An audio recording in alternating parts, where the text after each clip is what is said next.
Komisi Pemberantasan Korupsi Kamis siang melakukan pemeriksaan terhadap Edi Prabowo setelah ditetapkan sebagai tersangka.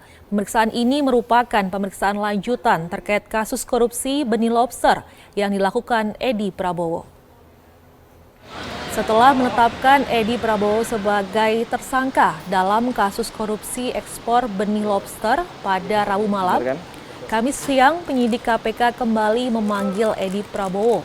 Pemanggilan ini untuk pemeriksaan lanjutan terkait kasus korupsi yang dilakukan oleh Edi Prabowo.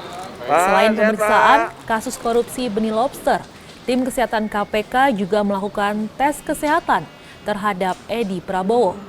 Terkait pemeriksaan ini, Edi Prabowo enggan memberikan komentar saat memasuki gedung KPK.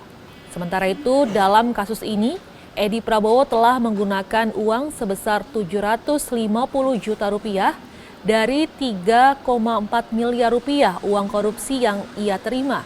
Uang tersebut digunakan Edi Prabowo untuk belanja sejumlah barang mewah di Amerika Serikat. Dalam kasus ini, KPK menetapkan 7 orang sebagai tersangka.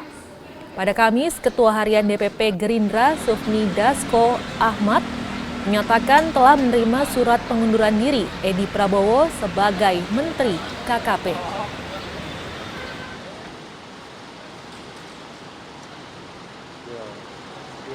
Benar kan?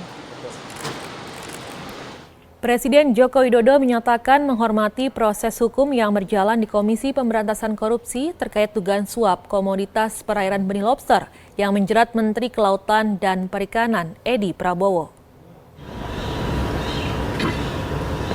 Ya, tentunya kita menghormati proses hukum yang tengah berjalan di KPK.